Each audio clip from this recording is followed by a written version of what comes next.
consider this scenario where you want to create a swarm of bees. So many bees, 50, 100, 200.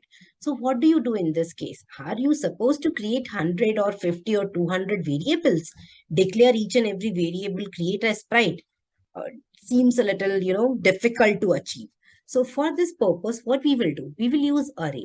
We can easily use array because we are going to use the sprite of the same type, which is B. Animation is also same. So we can surely use array for this. Now let's see how do we use array. To understand, let's create a new project in GameLab. So we have this new project in GameLab. What we can do, first approach is, okay, let's create a variable as sprite. I can give it a name as B, and we know how do we create a sprite, probably at the 200 and 200 position, and I can give it an animation as well. But before that, I will have to pick the animation. So let me pick the animation. So b.set animation v1. Okay. Don't forget draw sprites. This is how we can create one single bee. If it is only about one single bee, it is absolutely fine. But what do we want? We want to create a swarm of bees, so many bees. So what we will have to do? We will create an array. Bees. We can name it as bees because it contains multiple bees. This is how we declare it. Variable bees is equals to an array. It is an array. Now we will have to keep adding elements to it. How do we keep adding elements to it? We know that this is how we can add the elements. B0, something like create a sprite.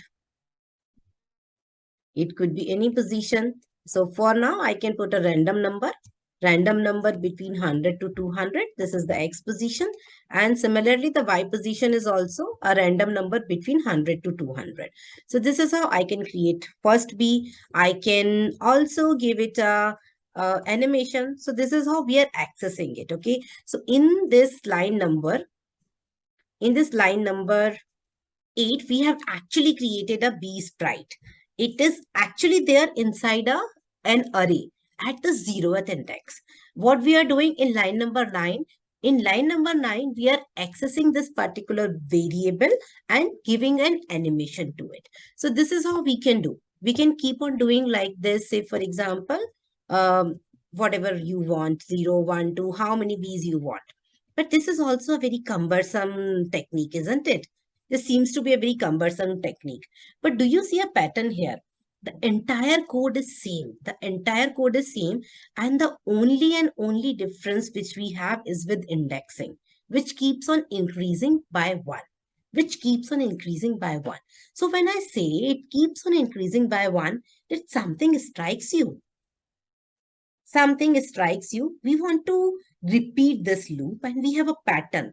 Yes, we want to repeat this loop and we have a pattern. So we can use a for loop. As you know, either you can go to control and pick this for loop or you can type it also. So we are going to use for loop here. Variable I is equals to 0. This is how we initialize. Especially when we are using for loop for an array, we should always initialize it to 0. Why? Because my indexing always starts from 0. And say, for example, if I want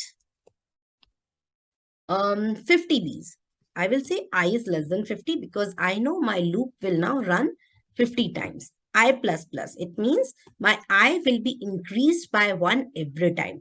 This is what I want because this is how the indexing works. 0, 1, 2, 3, 4, 5. So every time after this for loop is executed, the body of the for loop is executed. I want it to be executed. I want it to be incremented once again. So what I will have to do, I have this piece of code, which I was repeating again and again. I will simply put it inside my for loop.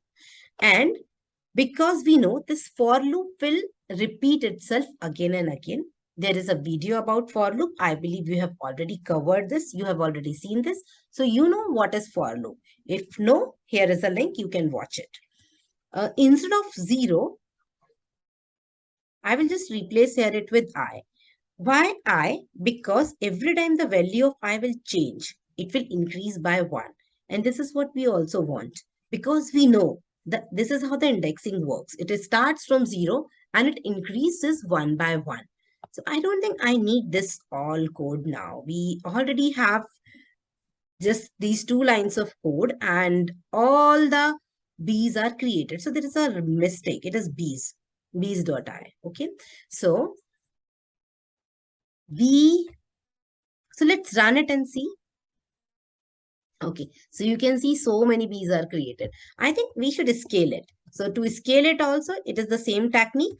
B index dot scale is equals to whatever scaling we want. So I'm putting 0.3. Let's see how does it looks. Yeah, 0.3 looks good. But I have a question. Why this one is not scaled? Okay, because we are using it here. We actually don't need this also. Okay, so do you see we have actually created 50 Bs and how many lines of code we have written? Just these 3 lines of code or say, yeah, 5 lines of code, this for loop.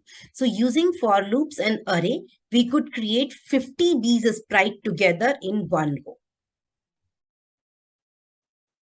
So using these two very important coding fundamentals, array and for loop, we could create number of bees together, number of bees sprite together. Isn't it amazing? So do try it out and let me know if you have any questions or any doubts. Let me know in comments. See you. Bye-bye.